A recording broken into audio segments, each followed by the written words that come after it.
Comissão de Direito Penitenciário da OAB Ceará segue verificando as condições das unidades penitenciárias em Fortaleza. OAB restringe votação de conselheiros em escolha para tribunais.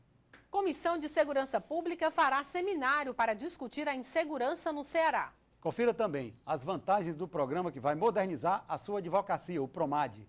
Tem também as dicas do OAB Prev Ceará, onde você define quanto quer contribuir por mês. No quadro OAB em Foto, você confere imagens de eventos da ordem na capital e no interior do estado. O programa traz ainda dicas de concursos com inscrições abertas em todo o Brasil. A partir de agora, você vai ficar informado sobre tudo que é destaque no judiciário brasileiro e na Ordem dos Advogados do Brasil. No programa OAB na TV Mundo Jurídico, que começa agora.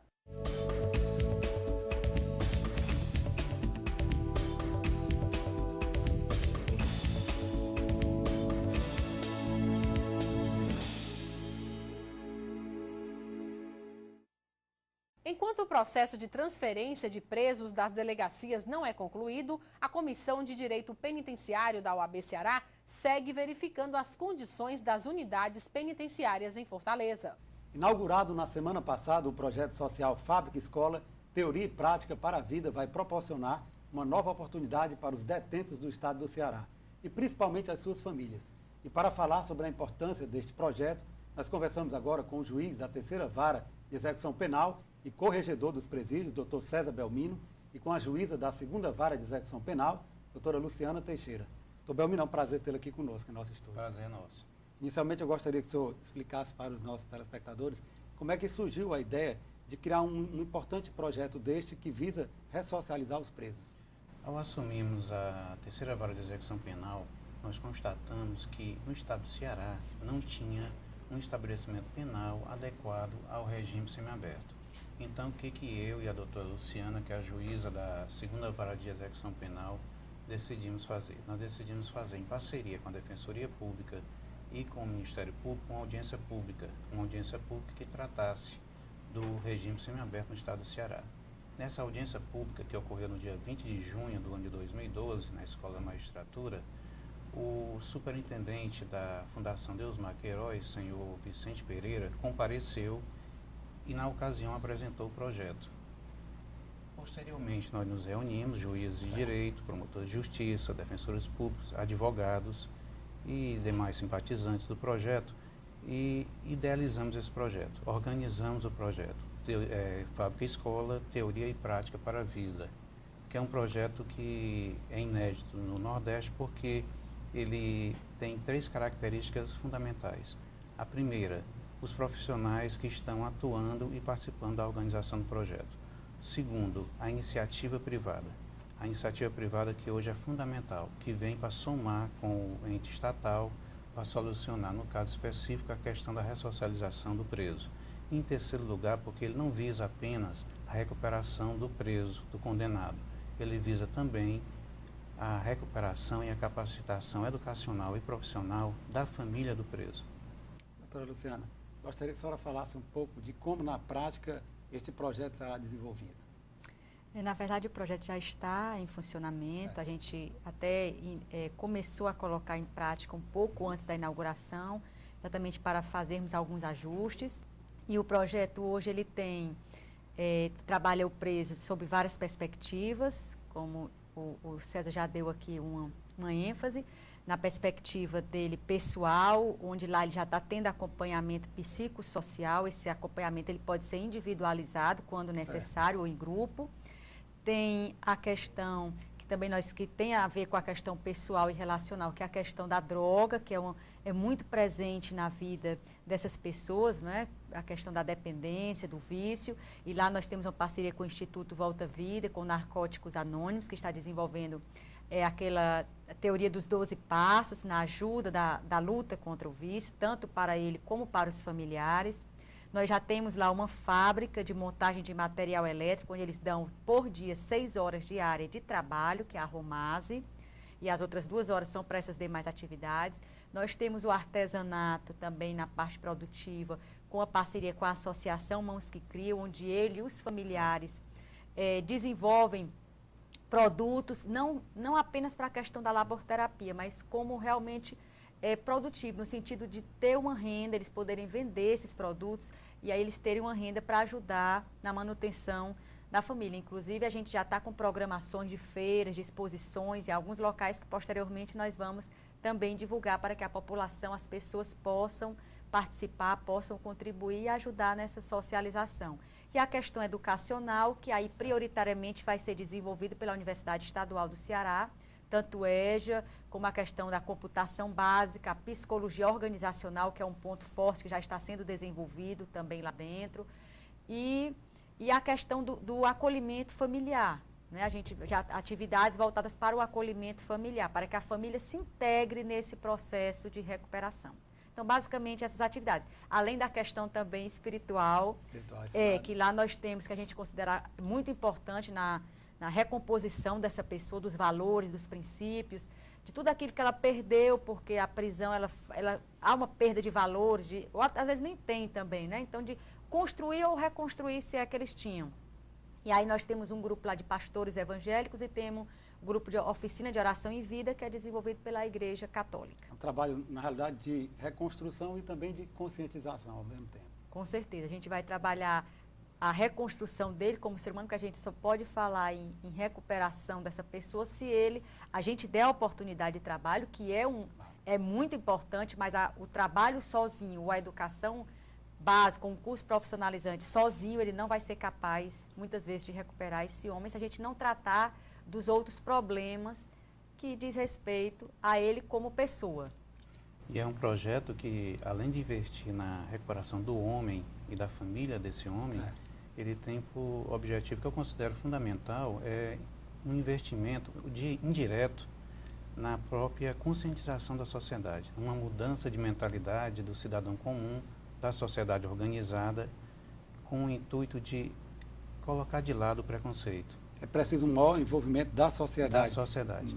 É fundamental, o que nós percebemos, a participação da iniciativa privada, do cidadão comum nesse projeto. Doutor Belmino, a pena, na realidade, ela tem 3 funções.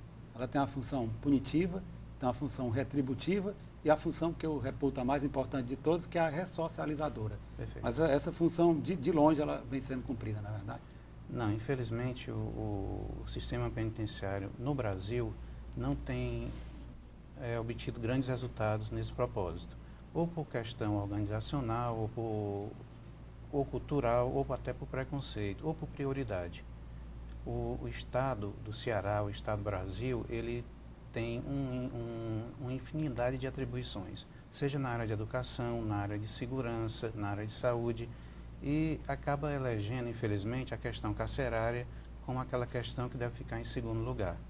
O nosso objetivo, então, com esse projeto, Fábrica Escola, Teoria e Prática para a Vida, é contribuir para com a sociedade e para com o Estado, para com a ressocialização do preso, e assim despertar no Estado do Ceará e no Estado do Brasil a necessidade de uma mudança de procedimento, de uma mudança de mentalidade do gestor, com o intuito de aprimorarmos essa realidade de forma a contribuir para com a diminuição dos índices de criminalidade e para com também a paz social.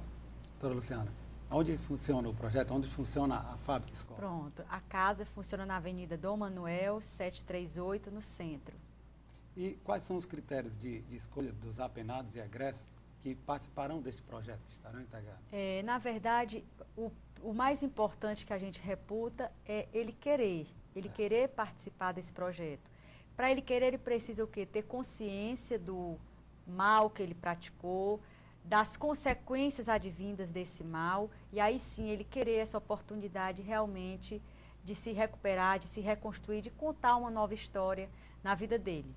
A gente também tem que ver o regime de pena em que ele se encontra, ele tem que ser um egresso, ou seja, ou está em livramento condicional, ou está no período até de 1 ano depois do término da pena dele, ou está em regime aberto, ou eventualmente em regime semiaberto com autorização para o trabalho externo. Já ter os requisitos para poder sair e trabalhar fora da unidade prisional.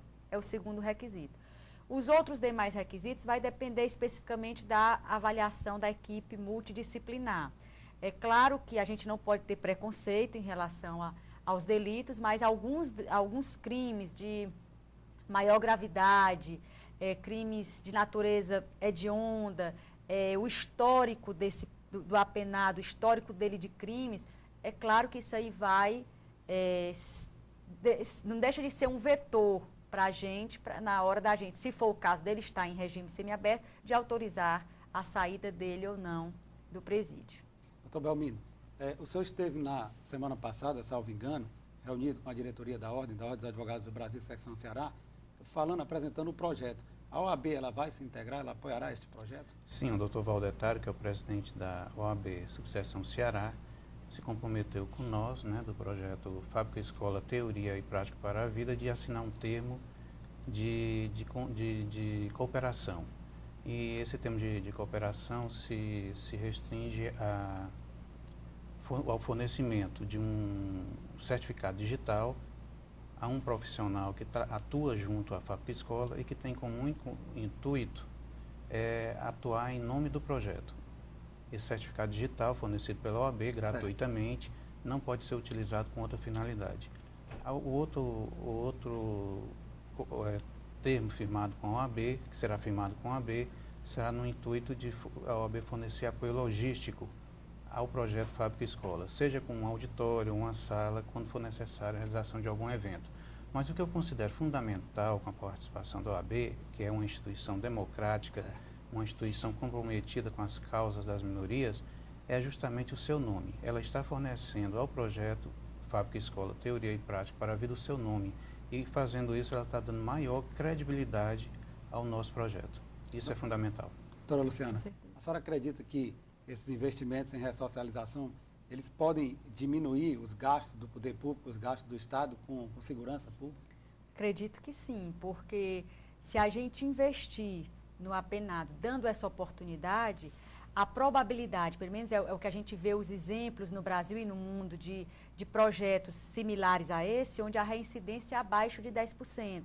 Então, obviamente, aqueles apenados recuperados, eles não voltarão ao sistema e não trarão todo aquele custo que a gente sabe que existe dentro do sistema e que muitas vezes não é bem encaminhado para ele, para a recuperação dele, né? Porque muitas vezes não tem o estudo, não tem o trabalho, não se respeita a dignidade da pessoa lá dentro, por questão da própria estrutura dos presídios, do que a gente tem. Então, acredito sim que se o Estado ele olhar para essa questão como uma questão de prioridade, porque hoje a segurança pública é prioridade. A gente sabe que é prioridade do poder público, todo mundo está preocupado com essa questão. Só que não se pode falar em segurança pública se nós não enfrentarmos a questão do sistema penitenciário. Porque é por lá que muitas vezes se criam os grupos criminosos, né, que a gente sabe, é por lá que que é comum se dizer isso, mas é a verdade, que se profissionalizam novas pessoas que vão voltar a cometer crimes. Então, lá é um local de gerar violência. Então, se a gente não trabalhar, essas pessoas não der oportunidade a essas pessoas, pelo menos aquelas que queiram se recuperar, realmente vai ficar difícil. O Estado vai estar gastando muito em construção, muito para se manter o preso dentro daquele estabelecimento e não vai ter retorno nunca, porque nunca vai ser suficiente, vai estar sempre superlotado, vai estar sempre sem estrutura, vai estar sempre carente e a sociedade aqui fora sentindo as consequências disso, né, dessa questão da segurança pública. Com certeza. Doutor Belmino, há quem diga que o sistema penitenciário, o sistema carcerário nacional está falido, que ao invés de recuperar o preso, muitas vezes o torna bem pior. Desrespeitando, inclusive, princípios constitucionais, como o princípio da individualização da pena, o princípio da dignidade da pessoa humana. Então, dentro dessa perspectiva, eu gostaria de uma análise, de uma avaliação sua a respeito do sistema carcerário nacional. Bom, nós não podemos ser pessimistas, nós não podemos perder a esperança. O sistema carcerário brasileiro, realmente, ele não respeita os princípios da dignidade da pessoa humana e nem o da individualização da pena. É verdade. Mas nós não podemos perder a esperança, nós não podemos deixar de acreditar no governante, nós não podemos deixar de acreditar na nossa sociedade, no eleitor. O eleitor que elege aquele governante deve passar, então, a exigir do seu governante, do seu candidato, um maior empenho na questão carcerária. Nós estamos com esse projeto Fábrica Escola Teoria e Prática para a Vida, conforme eu já disse, tentando despertar a sociedade e o governante acerca da importância de realmente se recuperar os nossos estabelecimentos penais, transformar esses estabelecimentos penais em estabelecimentos que recuperem e ressocializem o preso com educação, com trabalho interno, com coisas básicas como higiene. Esse projeto pode servir, inclusive, como modelo para outros estados, para que ele seja ampliado. Com certeza. Pode servir como modelo para outros estados, para o sistema penal. Um dos objetivos fundamentais desse projeto é esse, despertar uma nova mentalidade da sociedade e também do gestor. Mas eu pessoalmente acredito que o sistema penal tem sim condições de recuperar presos, mas precisa realmente de alguns ajustes, precisa principalmente de boa vontade dos governantes, precisa de maiores incentivos e um pouquinho de deixar um pouco a burocracia de lado, deixar a burocracia de lado, passar a investir em algo positivo para o sistema carcerário. Doutor Belmiro, infelizmente nós estamos chegando ao final da entrevista. Agradeço. O programa OAB na TV Mundo Jurídico prazer. agradece a sua participação, faz votos de que o projeto Fábrica Escola Teoria e Prática para a Vida alcance todos os seus objetivos, no sentido de ressocializar e tornar o preso ou egresso do sistema carcerário apto a voltar ao convívio da sociedade, e abre espaço para as suas considerações finais. Bom, eu agradeço à Ordem dos Advogados do Brasil por estarmos aqui hoje divulgando esse nosso projeto. A Ordem dos Advogados do Brasil, que é uma instituição fundamental para a democracia e fundamental para a credibilidade do nosso projeto. E dizer que o sistema carcerário realmente é precário, mas que nós não podemos perder a esperança e que um dia nós vamos realmente conseguir, dentro dos nossos estabelecimentos penais, recuperar de forma adequada o preso, quem sabe até as suas famílias, em prol da nossa sociedade. Doutora Luciana, suas Obrigado. considerações finais. Também quero agradecer ao AB o espaço aqui cedido para que a gente possa divulgar esse trabalho, esse projeto, bem como a parceria que demonstra a credibilidade e a confiança no nosso projeto, no nosso empreendimento, que também é da OAB, que é da Defensoria, que é do Ministério Público, que é de todos. E dizer que, na verdade, esse projeto, quando nós pensamos esse projeto, nós pensamos na pessoa humana, no preso, no sentido de recuperar.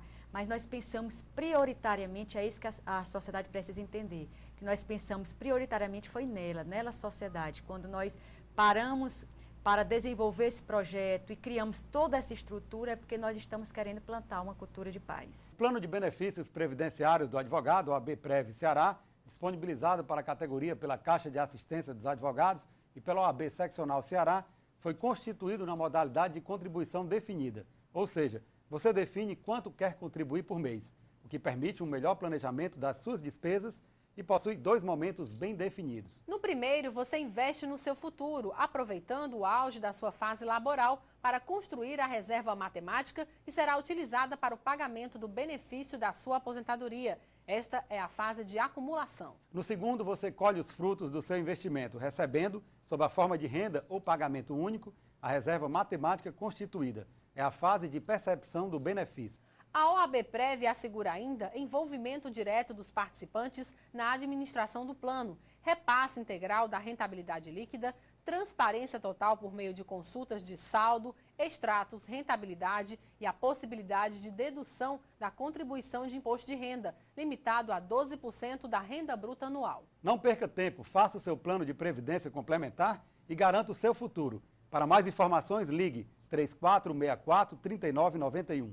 E a seguir, OAB restringe votação de conselheiro em escolha para tribunais. E veja também, Comissão de Segurança Pública fará seminário para discutir a insegurança no Ceará. A gente volta já.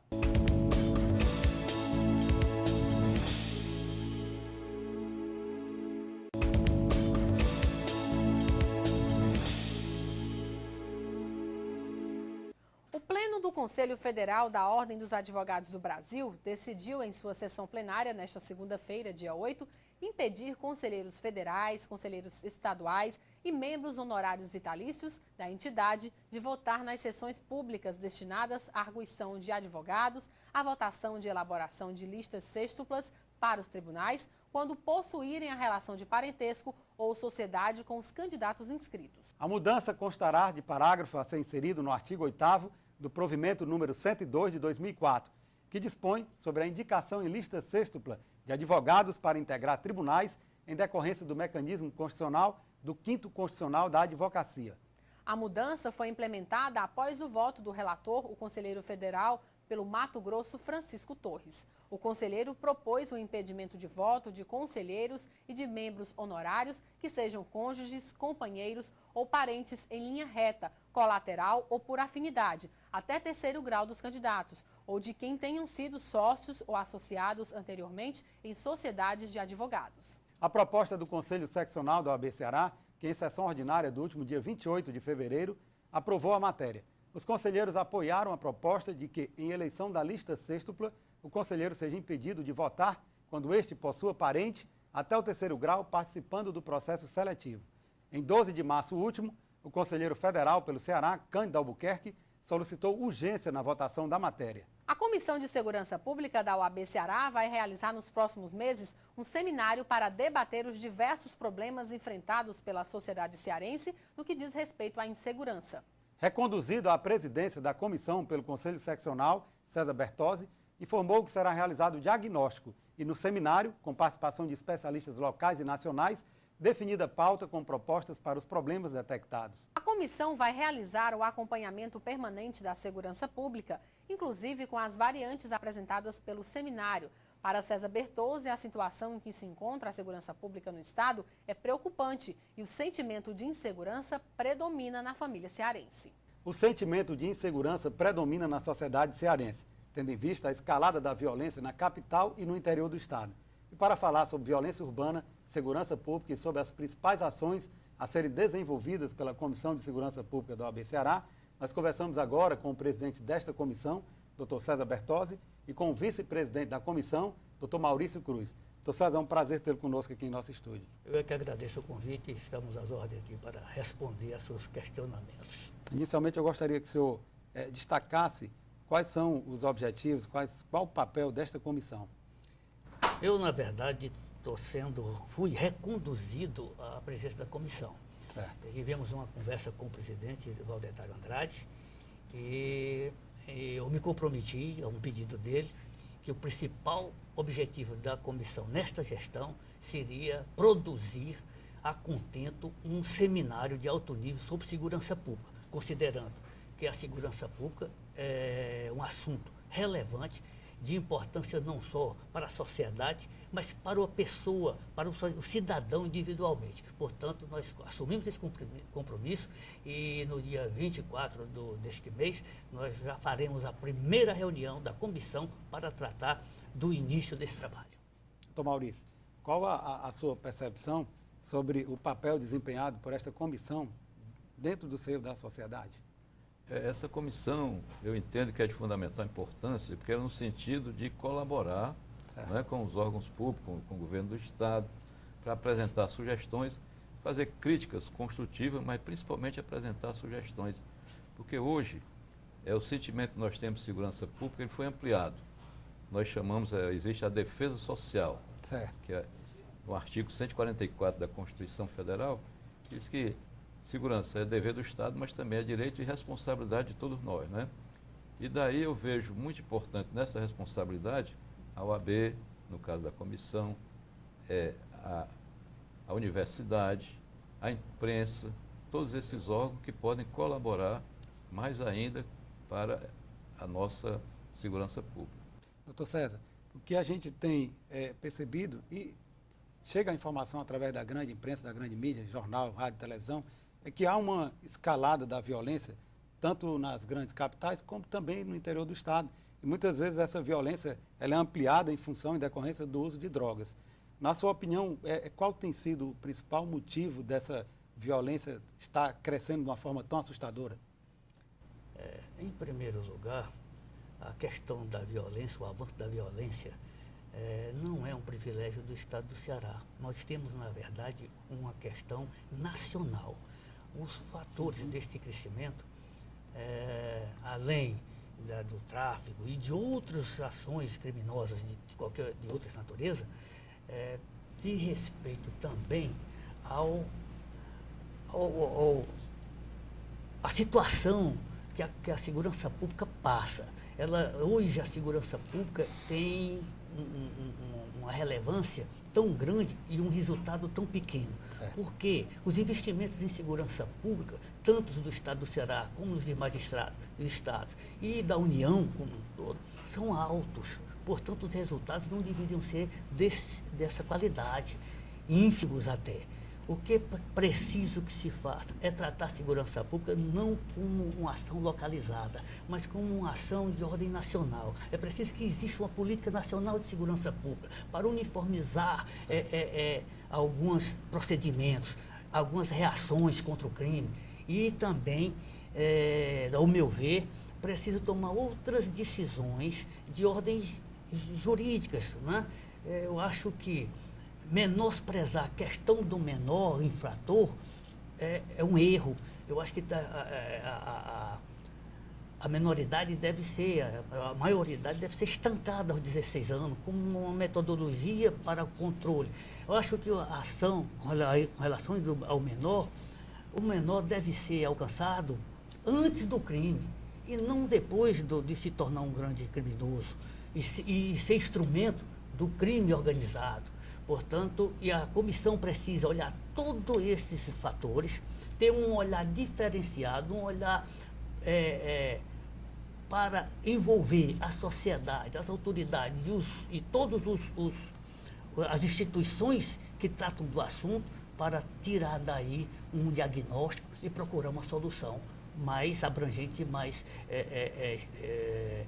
com melhores resultados. Doutor Maurício, leis penais mais duras e um tratamento mais severo no que diz respeito ao condenado, ao preso, não resolvem o problema. Pelo menos isso a todo instante tem demonstrado de que a violência tem aumentado. Muitas vezes o preso, ele não tem um tratamento digno dentro do sistema carcerário e acaba saindo revoltado. O senhor defende uma ampla política pública que perpasse pela questão da educação, a questão também da assistência social? Sem dúvida, como nós falamos no início, é a defesa social, é uma amplitude. O problema não é só de polícia, o problema não é só de justiça, não é só Ministério Público, porque é como uma corrente, tem um elo, não é?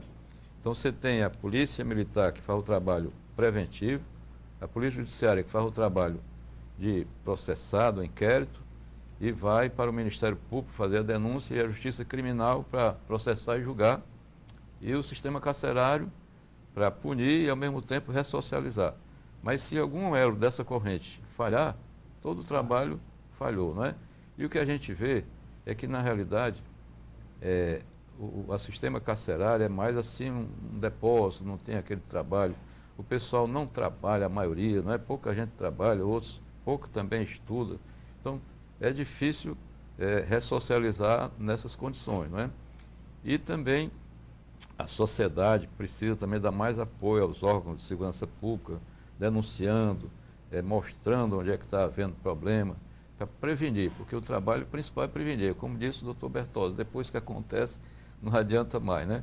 Agora, com relação ao menor, eu também acho que é um problema muito sério, porque, olha, comparando, assim, trazendo o exemplo da Igreja Católica, a primeira comunhão é feita aos 8 anos. Então, por quê? Porque aos 8 anos já se entende que a criança tem uma noção do que é certo e o que é errado, né?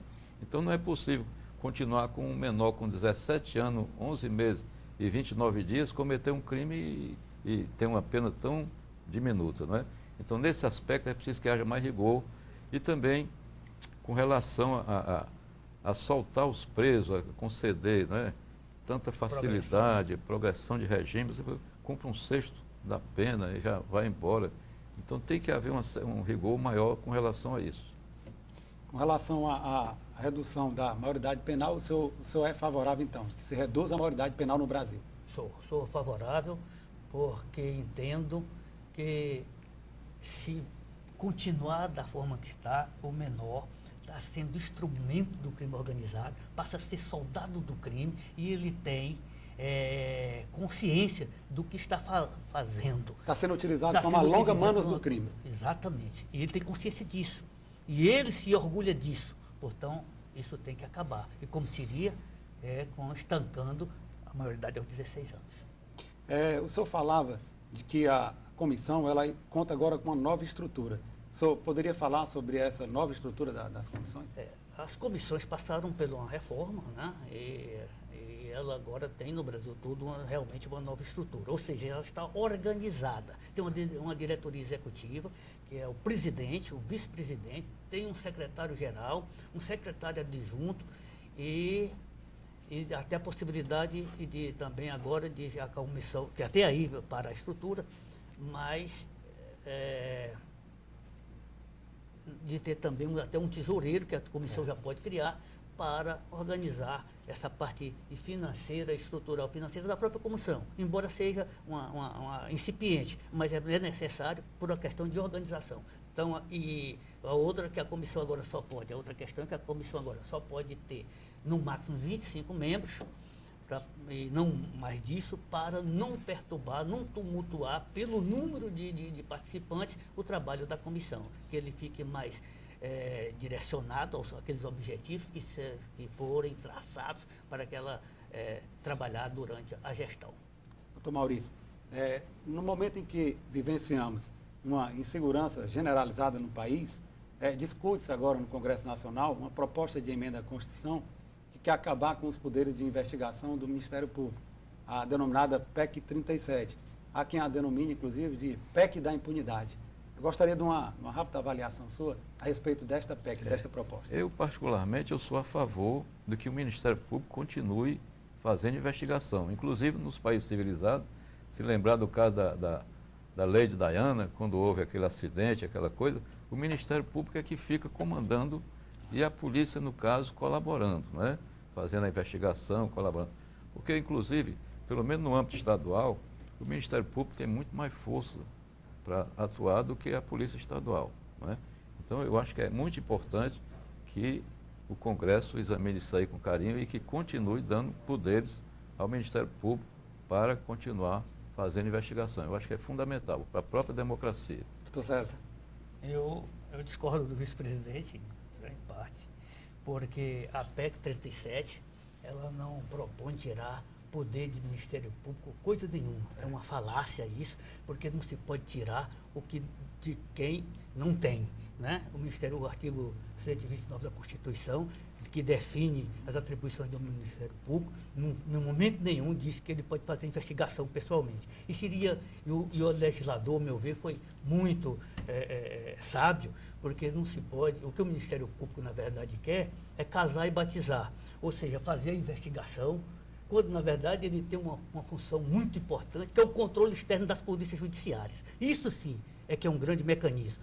Agora, o Ministério Público, pessoalmente, fazer a investigação e quem vai escolher as provas para acusar o cidadão? E se tiver prova seletiva? Então, um perigo, eu acho que se existir uma segurança jurídica, seria por parte dessa nova modalidade. Portanto, a PEC não tira poder de ninguém. Todos os poderes do Ministério Público estão lá, tanto que você vê o artigo 129 que eu disse agora e o anterior, não existe nenhuma atribuição constitucional do Ministério Público para investigar, porque a polícia, sim, é que tem competência constitucional para fazer as investigações e atender todos os pedidos do Ministério Público. E o Ministério Público mantém o controle externo da Polícia Judiciária. Isso está muito claro e muito correto. Eu não sei porque essa ânsia agora de invadir competência e transformar a Polícia Judiciária em um instrumento do Ministério Público. É poder demais. Doutor César, infelizmente nós estamos chegando ao final da entrevista. O programa OAB na TV, Mundo Jurídico, agradece a sua participação, faz votos de que a Comissão de Segurança Pública alcance todos os seus objetivos, no sentido de trazer uma maior segurança para o nosso Estado e para os cidadãos cearenses, e abre espaço para as suas considerações finais. Muito obrigado, eu agradeço essa participação, acho que é muito importante, é preciso que a sociedade tome conhecimento de que a OAB Ceará tem uma comissão de segurança pública, pode atender a qualquer um que queira se dirigir à comissão. A comissão funciona no próprio prédio da OAB, na Lívio Barreto, e está aberta para qualquer cidadão para examinar qualquer assunto de segurança pública, inclusive os assuntos correlatos ao assunto. Doutor Maurício, suas considerações finais? Pois não. É muito importante esse seminário que vai acontecer, né, como falou de início aqui o doutor Bertoldo, porque nós vamos ter especialistas locais, cearenses, nordestinos e nacionais, para discutir os problemas. E é muito importante que o pessoal da imprensa também passe, principalmente aquele pessoal que milita na área policial, como chamamos, né? Que participe, porque é uma ocasião da gente aproveitar e mostrar sugestões para o Estado, para o governo, né? Para que a gente consiga melhorar, porque realmente continuar como está é muito difícil. Temos que dar um jeito de melhorar isso aí e nós temos compromisso, até porque somos advogados, mas no passado fomos policiais, nós dois aqui, né? Então sabemos o quanto é difícil a situação. Ivelise Maia. Esta semana, no quadro Mundo Jurídico Informática, o especialista em tecnologia da informação, Diógenes Martins, fala sobre como organizar sua agenda utilizando o Google.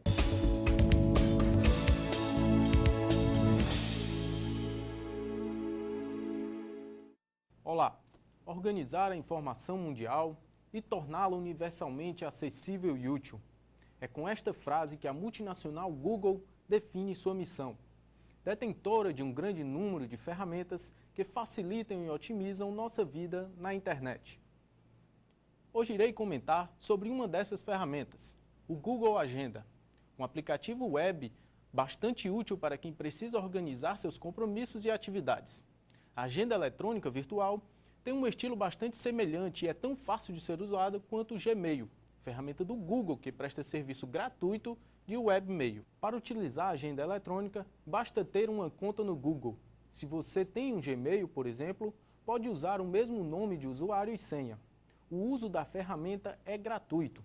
A agenda eletrônica virtual permite adicionar convidados e disparar mensagens para alertar os participantes que o compromisso vai começar. Vale lembrar que os alertas podem ser recebidos por e-mails e por SMS. Vou criar um cenário bem comum, um escritório jurista com 3 advogados. Esses advogados possuem diversas atividades, audiências, reuniões, entrevistas, consultorias. Digamos que o escritório dispõe apenas de uma sala de reunião. A reserva da sala e os compromissos dos advogados são anotados em um papel, mas, eventualmente, um ou outro advogado acaba esquecendo de anotar essas informações. Aí começa o caos. Choque de horário, atrasos ou até mesmo perda dos compromissos. Assistindo ao programa OAB na TV, ele passa a utilizar uma agenda eletrônica compartilhada.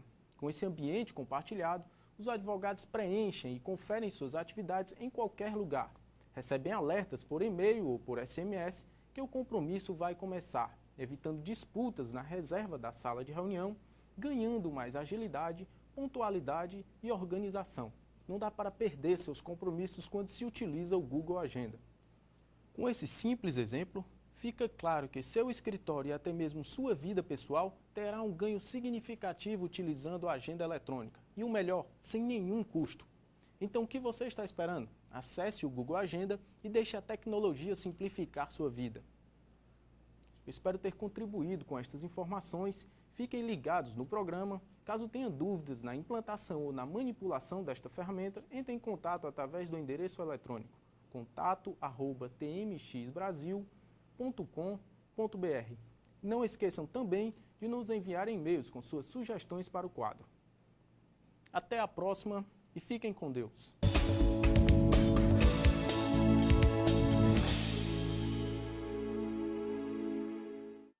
Você consegue pensar num mundo sem tecnologia? E na advocacia, o quanto é mais difícil sem a utilização de recursos tecnológicos? Não espere mais para tomar uma decisão que melhorará para sempre a forma como você já toca o seu escritório. Muitos são os investimentos que o advogado pode fazer para o seu próprio negócio. Porém, o mais importante deles é a tecnologia. O correto direcionamento dos investimentos nesta área podem, inclusive, orientar como melhor aplicar em outras. Os reflexos da utilização na tecnologia são profundos para o advogado. Comece pela tecnologia e otimize os seus recursos. Em tempos de processo eletrônico de certificação digital, o advogado que não incorporar tecnologia à sua vida profissional encontrará mais dificuldades pelo caminho. E o mais interessante é que a tecnologia rende ao advogado valores imensuráveis, entre eles a economia de tempo para ser aproveitado com aquilo que realmente importa, sua vida. Acredite na força e na importância da tecnologia para o seu escritório. O perfil dos clientes vem mudando com o passar do tempo. Acompanhá-los exige do advogado adaptações. E essas são perfeitamente possíveis com o uso da tecnologia. Não se prive de fazer parte destes novos tempos. Acesse www.promad.adv.br e comece agora a sua mudança. E a seguir no quadro OAB em Foto, você confere imagens de eventos da Ordem na capital e no interior do estado. Confira ainda as dicas de concursos com inscrições abertas em todo o Brasil. É daqui a pouco no programa OAB na TV Mundo Jurídico. Confira ainda as dicas de concursos com inscrições abertas em todo o Brasil. Daqui a pouco no programa OAB na TV Mundo Jurídico.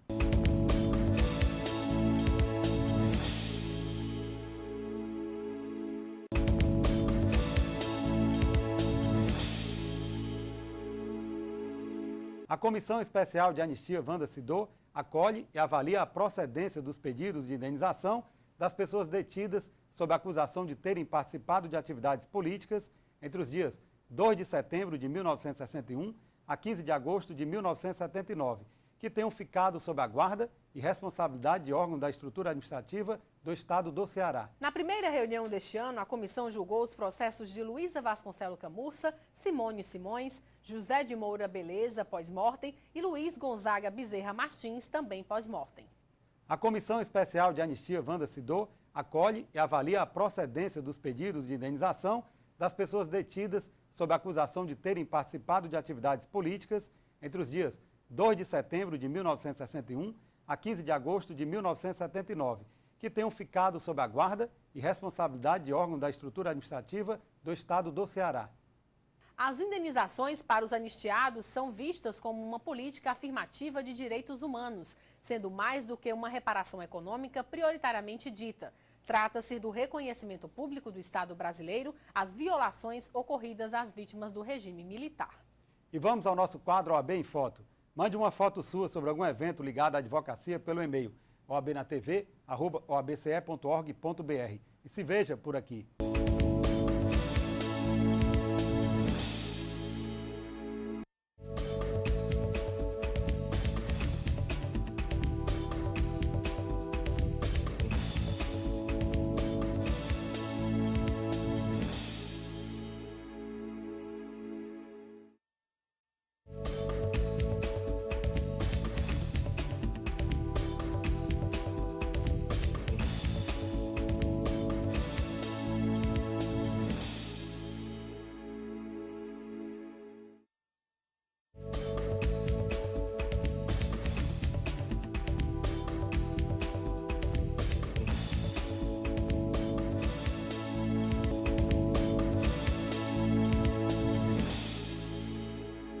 E agora chegou a hora de você conferir as dicas dos principais concursos com inscrições abertas em todo o Brasil, na agenda que o programa OAB na TV Mundo Jurídico preparou para você. Tribunal de Contas do Amazonas, inscrições até 10 de maio. Ministério Público do Maranhão, inscrições até 8 de maio. O programa OAB na TV Mundo Jurídico de hoje termina aqui. Lembrando a você que nos acompanha que o programa é transmitido pela TV Fortaleza, canal 61.4, às quartas-feiras, às 6h30 da noite, com reprises aos sábados e terças, 1h30 da tarde.